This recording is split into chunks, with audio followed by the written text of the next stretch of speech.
It's Wednesday the 14th of January, and our readings for today are Nehemiah chapter 4 and Acts chapter 14, and here are some thoughts on Acts chapter 14.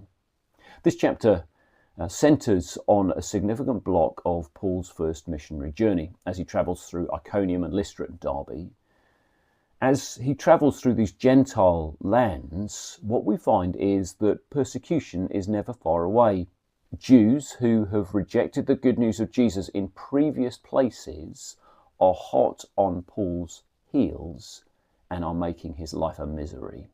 Repeatedly, they arrive in town, turn the crowd against them, and drive Paul out of town. One of those towns is Lystra.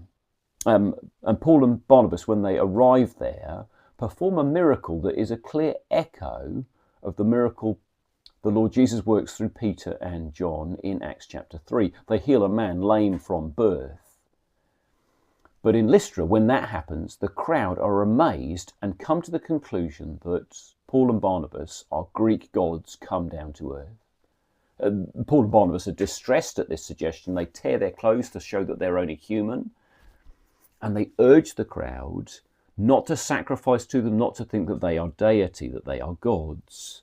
Instead, they simply say, we're coming bringing you good news to turn from worthless idols and to worship God. What does Paul use to try and persuade the crowd of this? Well, he uses something that they know.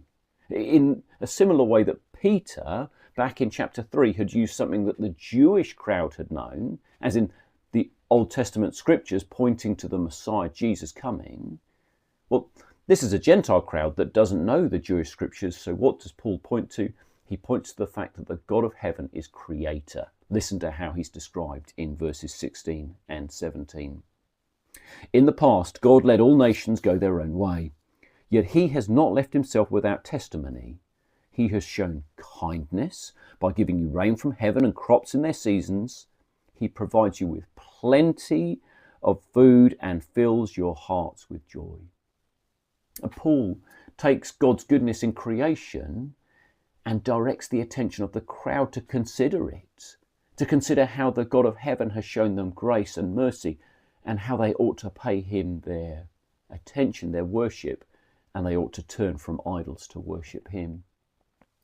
It's a good question as we read of God's amazing generosity in these verses, of whether today you and I have taken stock of all the plenty that he gives us, and whether our lives as a result have been marked by thanksgiving and joy. Because if we grasp what he's given, they really should.